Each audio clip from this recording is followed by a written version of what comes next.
Oke, bismillahirrahmanirrahim. Assalamualaikum warahmatullahi wabarakatuh. Alhamdulillah hari ini kita bisa bertemu lagi walau hanya di udara ya, melalui internet. Dan saya mohon maaf belum bisa live video stream karena memang kalau malam lampu rumah saya matikan gitu ya. Nah, baik, enaknya sambil tiduran ya nggak apa-apa. Yang penting saya bisa menyampaikan materi, kemudian teman-teman bisa menerima materi yang saya sampaikan, dan semoga ilmu yang kita sharingkan hari ini bisa bermanfaat nanti ya. Oke, kita lanjutkan. Hari ini adalah pertemuan ketiga ya seharusnya ya, tapi karena kemarin belum bisa jadi kedua, namun tidak apa-apa, nanti yang kemarin akan saya share juga nanti. Nah, sekarang untuk hari ini kita akan membahas tentang bab 3, yaitu manusia dan perannya di bumi.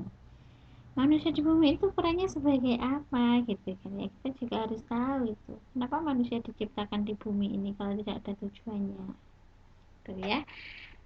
Nah, ini maaf saya salah tulis, ini semester 3, maaf ya, salah ketik. Oke, kita lanjutkan saja. Nah, nanti kita yang akan pelajari itu ada peta konsepnya.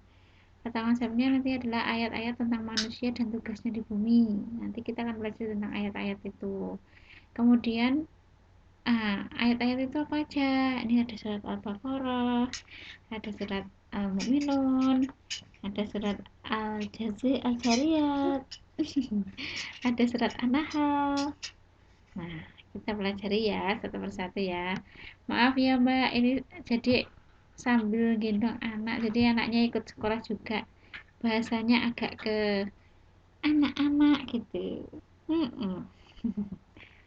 Oke. Ya, yang pertama yaitu tentang surat Al-Baqarah ayat 30 tentang manusia sebagai khalifah. Jadi sebenarnya manusia itu diciptakan di muka bumi ini adalah sebagai khalifah. Apa sih khalifah itu? Ada yang tahu nggak khalifah itu apa? Coba.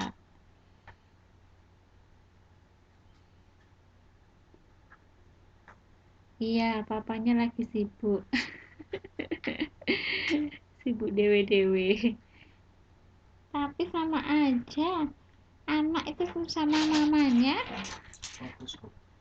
Ada yang tahu nggak tentang khalifah itu? Coba. Nggak ada yang tahu. Oke, kita lanjutkan aja ya. Ini ada surat. Ya Mbak, silahkan diketik aja ya. Saya lanjutkan ya. Nah, surat Al-Baqarah ayat 30 itu bunyinya seperti ini. Bismillahirrahmanirrahim. Wa idza qala rabbuka lil malaikati inni ja'ilun fil ardi khalifah.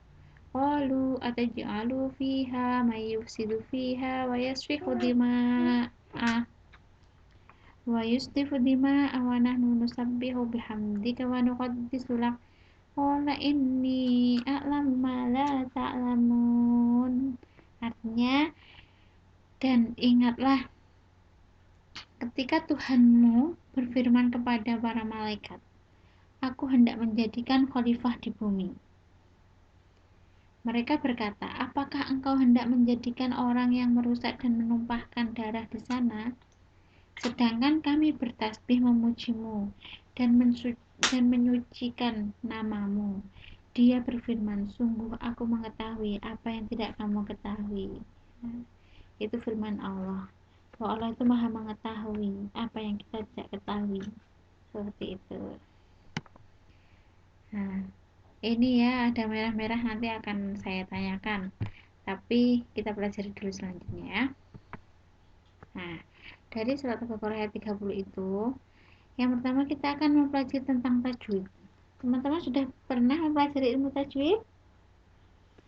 Nah, sekarang kalau belum, kita pelajari ya. Penerapan ilmu tajwid pada surat Al-Baqarah ayat 30 itu ada namanya bacaan alif lam komariah. Nah, itu apa sih? Itu keterangannya apabila ada huruf alif lam yang bertemu dengan salah satu dari 14 huruf komariah, yaitu itu alif, ba, jim, ha, kho, ain, woin, fa, kof, kaf, mim, waw, ya, ha. Nah, nanti namanya al, terus kemudian ba, misal kaf ya, al, al karim itu bisa. Kalau kalau fa itu al-fatah, al-fatih gitu contohnya. Ada alif ada alif lam, setelah alif lam itu hurufnya fa namanya al-fatah. Kalau alif lam setelah itu huruf kaf namanya al-karim, misal kayak gitu. Nah, yang selanjutnya adalah gunnah. Oh, gini aja, kita kembali ke slide sebelumnya. Kalau alif lam itu contohnya seperti ini. Nah, ya.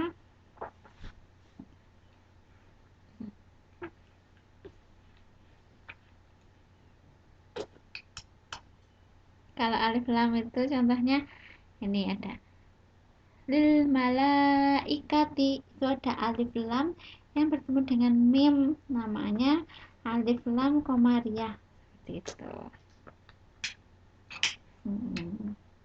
Kita lanjutkan, paham ya? Selanjutnya adalah bacaan gunnah yang B. Apa sih gunnah itu? Gitu. Gunnah atau hukum tajwid. Gunnah adalah hukum tajwid yang berlaku apabila ada huruf mim dan nun dalam keadaan bertasjid. Jadi contohnya inna, ada ummi, itu gunnah. Gunnah artinya dengung, suara yang terdengar jelas dan nyaring yang keluar dari pangkal hidung atau kaisum. Biar lebih jelasnya kita lihat contohnya di sini. Nah, itu ada ini, itu adalah bacaan gunnah gitu ya. Nah, itu ada lil malaikati ini, itu non tasydidnya namanya gunnah. Kemudian bawah lagi ada nih, qala inni a'lamu ma la ta'lamun. Ini non tasydid itu adalah bacaan gunnah gitu. Oke. Kita lanjutkan ya. Cara bacanya mendengung dua ketuk ya.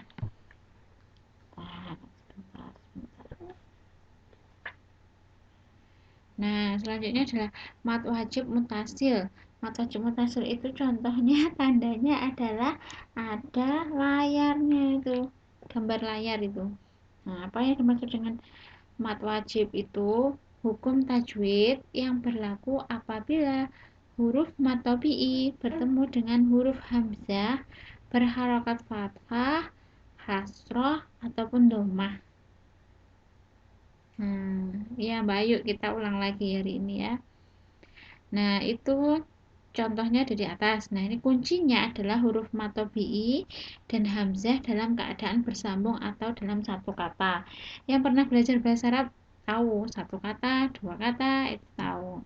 Tapi lebih mudahnya, teman-teman yang belum pernah belajar itu, pokoknya ada layar yang pertama, yang kedua ada huruf hamzah setelahnya, setelah mat tabi'i ya. Nah, contohnya langsung saja kita lihat. Contohnya ini. Wa yasfihud dima'a. Nah, ini ma'a ini. Hafal ya.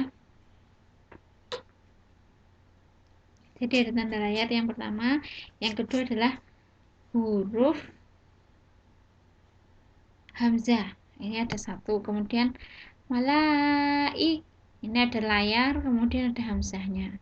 Jadi itu namanya adalah mat wajib mutasil gitu. Itu kan dalam satu kata.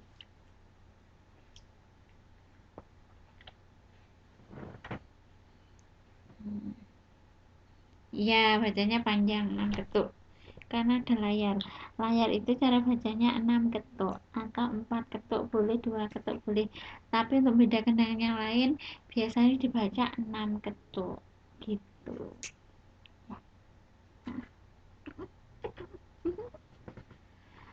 Oke, kita lanjutkan.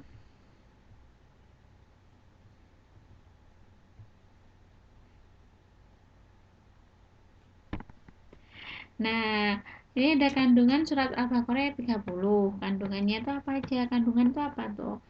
Inti atau poin-poin yang ada di ayat surat Al-Baqarah ayat 30 itu apa?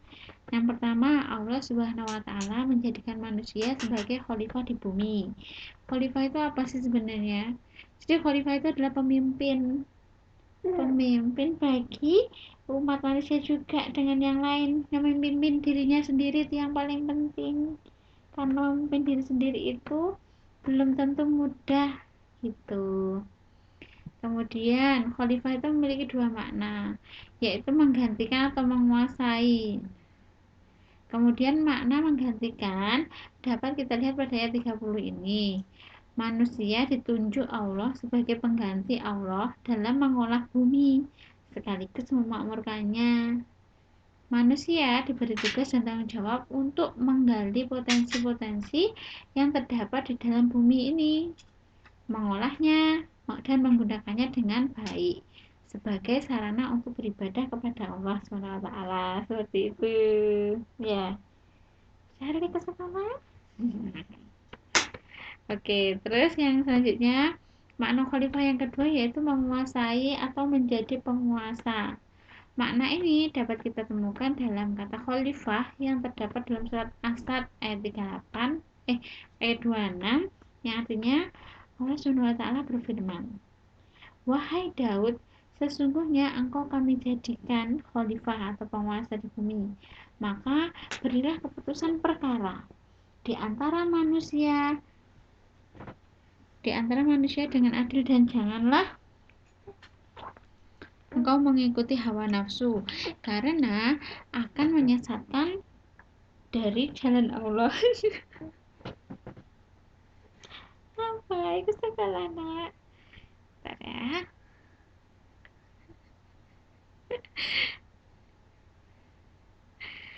Iya, anaknya lagi pengen ikut sekolah, Syahril.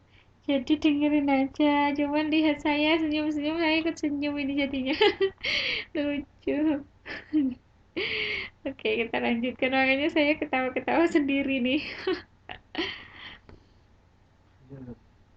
Lanjutkan ya. Yang selanjutnya, manusia menempati kedudukan istimewa di bumi ini. Kenapa istimewa? Iya dong, manusia dengan binatang itu lebih istimewa manusia. Iya. Selanjutnya adalah kedudukan istimewa manusia menuntut kearifan dan tanggung jawab besar terhadap alam dan masyarakatnya. Jadi, manusia itu sebagai makhluk yang istimewa itu bukan berarti diistimewakan, tapi tanggung jawabnya lebih besar. Punya tanggung jawab, kemudian punya menuntut kearifan. Jadi arif itu apa sih? Bijaksana sebenarnya. Arif itu artinya bijaksana terhadap alam dan masyarakatnya. Maksudnya bijaksana itu bagaimana bisa menggunakan dengan sebaik-baiknya, tidak merusaknya gitu ya.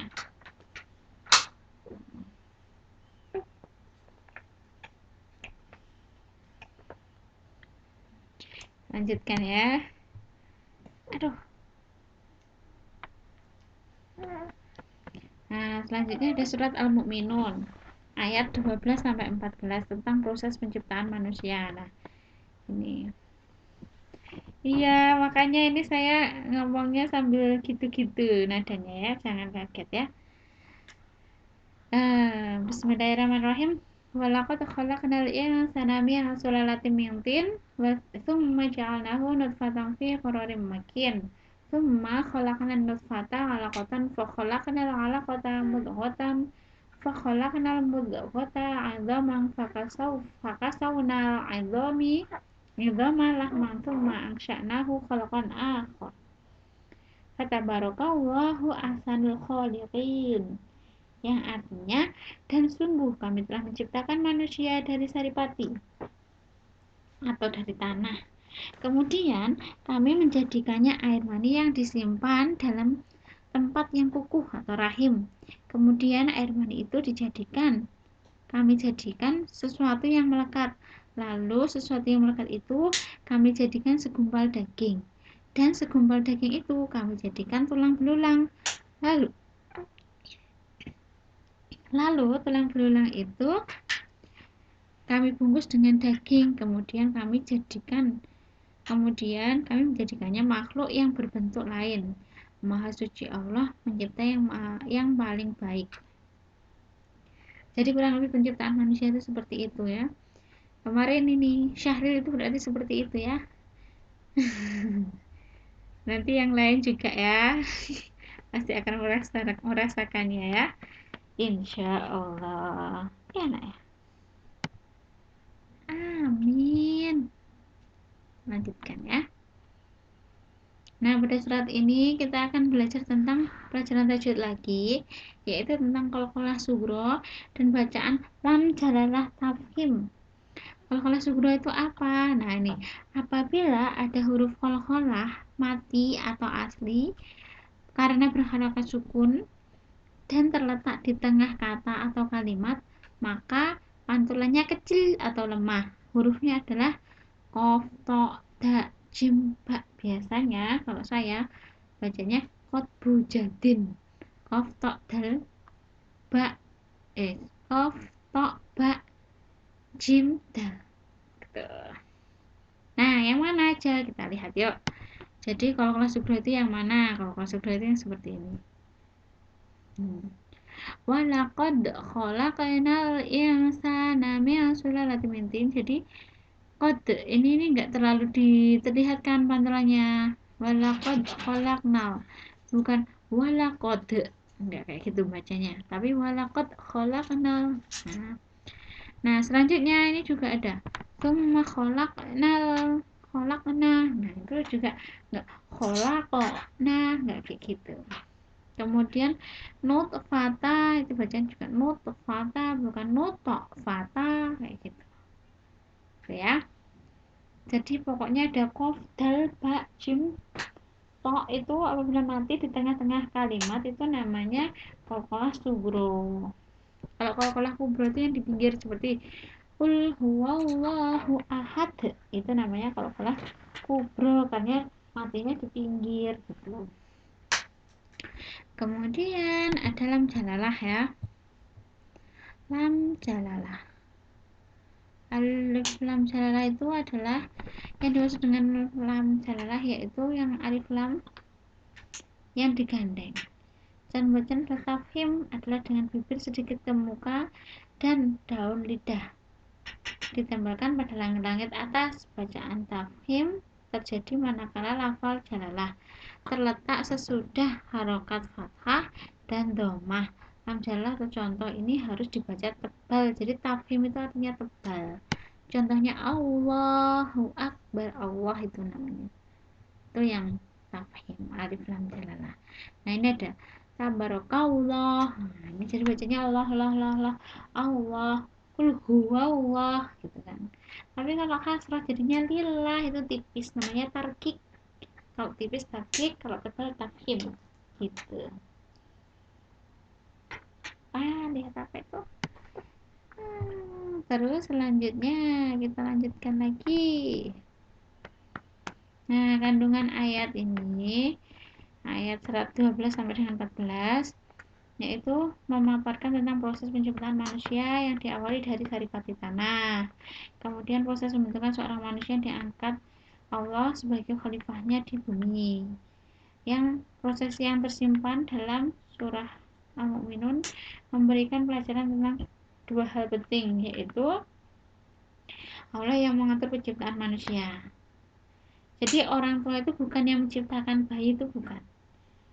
Bayi atau anak itu adalah titipan, itu adalah amanah dari Allah bahwa beliaulah yang menciptakan manusia dan dititipkan ke rahim seorang ibu untuk dijaga dan dididik sampai dengan dewasa nanti. Itu ya. Itu yang paling bertanggung jawabnya adalah orang tua.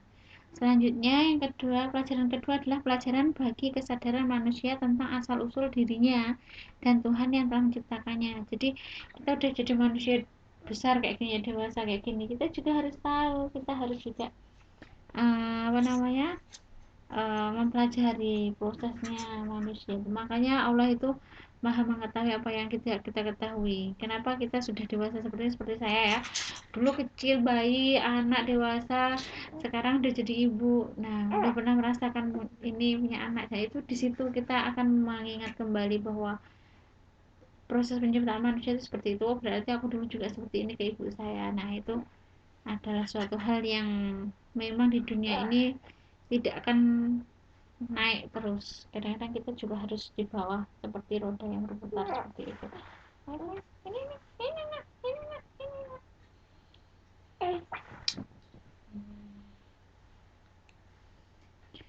Nah selanjutnya, ayat ini mengajak manusia merenungkan kejadian dirinya itu tadi. Jadi kita diajak merenung. Merenung apa ya? Merenung proses manusia. Malah justru panggil nenek itu sudah 2 kali melalui masa-masa atau merenungkan kejadian dirinya gitu ya. Kemudian manusia tidak ada dengan sendirinya, melainkan ada karena diadakan oleh yang maha ada. Yang maha ada itu adalah Allah SWT. Kemudian pelajaran Allah SWT dalam ayat ini menunjukkan bahwa hadirnya manusia di bumi ini diadakan olehnya, tentu bukan tanpa tujuan. Nah, tujuannya adalah, tujuan manusia di dunia ini adalah mengemban tugas sebagai khalifah di bumi ini. Ya, tadi khalifah itu ada memiliki 2 makna tadi. Kemudian biasanya kan ada khalifah fil ard. Nah, khalifah fil ard itu adalah penguasa di bumi ini, yaitu manusia atau pemimpin dirinya sendiri ya di bumi ini. Oke, kita lanjutkan ke surat berikutnya.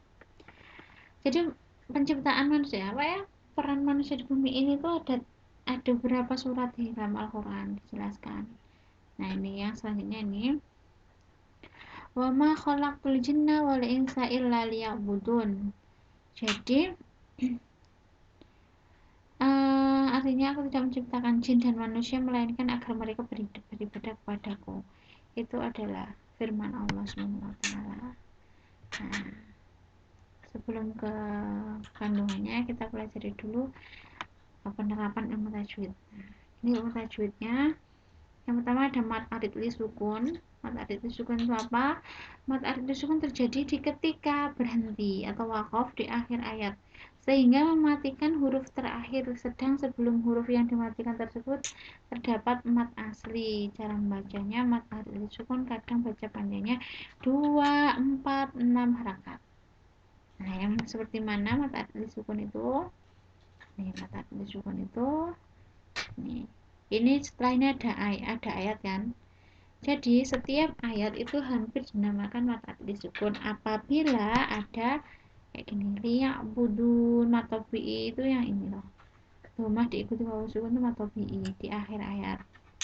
Liya budun ini namanya mad arid li sukun. Yang paling gampang dulu saya menghafalkannya dan paling saya sukai itu ini. Gitu ya. Oke. Kemudian yang kedua, oke. Setelah itu kita lanjutkan aja. Kandungan surat Az-Zariyat ayat 56 itu, pada ayat ini Allah menyampaikan bahwa kerangka umum tugas manusia di bumi ini. Ayat ini mau menjawab kewajiban yang harus dilakukan oleh manusia setelah diciptakan. Jadi manusia itu setelah diciptakan masih punya tugas lagi atau kewajiban lagi ya. Nah ini memberikan arah umum tugas manusia bahwa manusia diciptakan tidak lain hanya untuk beribadah kepada Allah. Pernyataan ini memberikan penegasan bahwa saat diangkat sebagai khalifah untuk memakmurkan bumi, manusia tidak bebas bertindak semau yang diinginkannya. Perilaku manusia dituntun untuk selalu sadar terhadap Tuhan dan menjalin hubungan dengannya. Nah, masih ada hablum minallah ya, namanya hubungan dengan Allah. Ada hablum minannas, hablum minallah. Ya, ada dua itu ya. Vertikal dan horizontal. Vertikal itu apa? vertikal itu ke atas, itu hablum minallah. Kalau hablum minannas itu namanya horizontal. Ya bener ya, ya mas ya. Oke. Terus lanjutkan.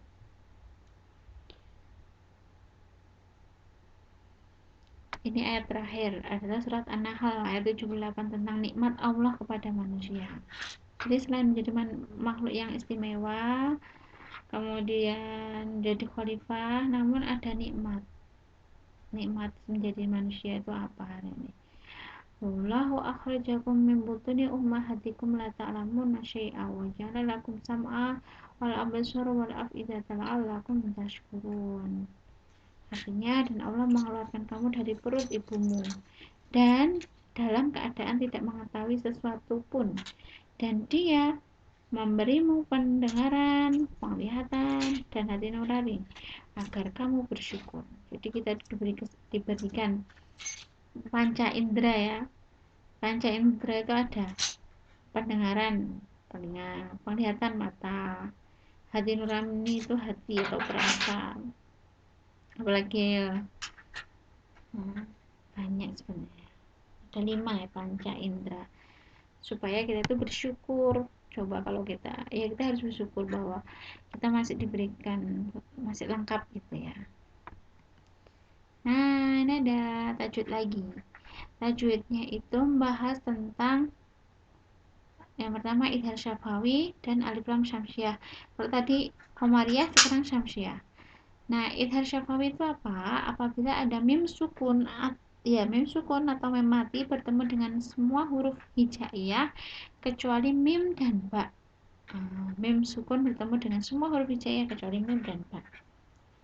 Setelah itu idhar syafawi itu dibaca jelas dan tanpa dengung. Contohnya ada di atasnya.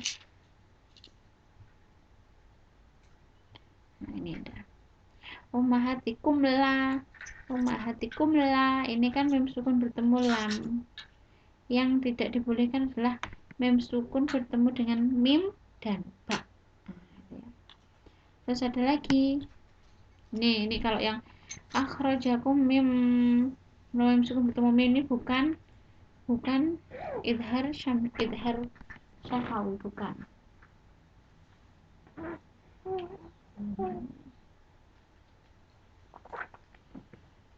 Itu namanya idgham mim.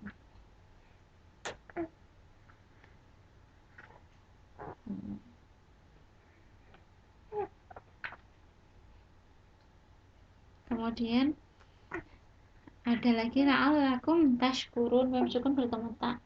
Ya. Jelas. Gimana toh kok kesana sini? Ini lihat itu. Lihat itu. Nah, ikut dengerin ya.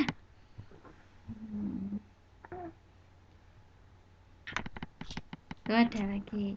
Bacaan alif lam syamsiah apabila ada alif lam yang bertemu dengan huruf 14. Ta, shim, shod, ra, ta, dha, dal, nun, ta, sin, dha, za, shin, lam. Ini selain huruf yang qamariyah tadi ya. Wah, waktu kita 5 menit lagi. Oke.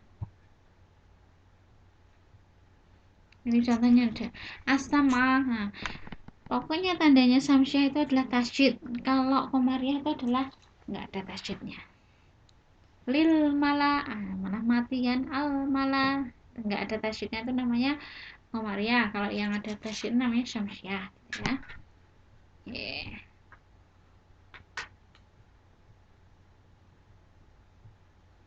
Kita lanjutkan. Kandungan surat An-Nahl ayat 78, yaitu surat An-Nahl ini menyatakan bekal yang diberikannya kepada manusia untuk melaksanakan amanah yang mereka emban. Kemudian bekal itu adalah pendengaran, penglihatan, dan hati nurani. Pendengaran dan penglihatan merupakan pintu bagi manusia untuk berhubungan dengan dunia luar. Allah mengaruniai manusia pendengaran dan penglihatan agar dapat belajar dan bergerak. Allah mengaruniakan hati nurani menjadi pengarah hidup manusia. Hati nurani inilah yang akan menjadi pengendali tindakan manusia. Hati nurani mengingatkan manusia terhadap arah yang benar dalam hidupnya. Hati nurani juga membisikkan ilham kebaikan dalam jiwa manusia. Apabila manusia mengikuti arahan hati nurani, maka ia akan menuju kebenaran yang ada dalam fitrah manusia, yaitu menuju Allah SWT. Seperti itu kandungan surat An-Nahl. Oke, sekarang kita going to kesimpulan. Terdapat 3 cara Allah menyebut manusia dalam Al-Quran. Ketiga sebutan itu adalah An-Nas, Al-Insan, dan Al-Insan atau ya sama Al-Bashar. Yang pertama, sebutan An-Nas merujuk kepada maksud manusia sebagai makhluk sosial yang bersama dengan orang manusia lain dalam hubungan saling membutuhkan. Kemudian Al-Insa itu adalah merujuk pada maksud manusia sebagai makhluk yang memiliki hati nurani, akal dan jiwa serta emosi. Disebut sebagai Al-Bashar adalah sebagai makhluk biologis yang membutuhkan makan, minum, dan lain-lain. Selanjutnya kita sebagai manusia yang beriman kepada Allah juga melaksanakan tugas khalifah. Yang pertama, melaksanakan sholat dengan khusyuk, dengan tepat waktu, berbuat baik kepada sesama, kemudian senantiasa menjaga lingkungan, menyebarkan kebaikan dan rahmat kepada siapapun, kemudian mencegah kerusakan yang ada di sekitar kita. Nah, ini yang terakhir adalah ringkasan dari apa yang saya jelaskan tadi. Dalam surat Al-Baqarah ayat 2, ayat 30, Allah menyatakan kehendaknya untuk menjadikan manusia sebagai khalifah. Kemudian surat Al-Mu'minun itu adalah menceritakan proses penciptaan manusia. Yang ketiga adalah mengingatkan manusia tentang tugas yang Allah berikan untuk beribadah kan. Kemudian surat An-Nahl menyatakan tentang bekal Allah kepada manusia dalam menjalankan tugasnya. Kemudian yang terakhir adalah yang terakhir ini adalah tentang pelajaran yang kita dapatkan hari ini adalah tentang tajwid, mat alif sukun, mat wajib mutasyil, gunnah, alif lam komariah, qalqalah sugro, dan lain-lain. Nah, kurang lebih seperti itu referensinya ini, dan terima kasih banyak atas perhatiannya. Mohon maaf sekali jika beberapa hari lalu mungkin kita akan ada kelas namun kita batalkan, tapi insya Allah nanti akan saya share materinya. Kemudian tugasnya untuk yang akan datang sebenarnya sudah ada di sini, tapi tetap akan saya share nanti ya. Nah, tugasnya itu nanti akan saya tuliskan di grup. Nah, ini karena waktu kita mepet sekali, saya cukupkan sekian. Terima kasih atas perhatiannya. Mohon maaf ya tidak ada kesempatan untuk bercanda karena waktunya udah malam dan waktunya terbatas. Saya mohon maaf jika ada kesalahan dalam penyampaian materi ini. Saya ucapkan terima kasih banyak-banyak pada teman-teman yang telah hadir pada malam hari ini. Semoga ilmu yang kita pelajari hari ini bisa bermanfaat buat kita semua, insyaallah. Amin. Demikian saya mohon maaf dan saya pamit dulu. Wassalamualaikum warahmatullahi wabarakatuh.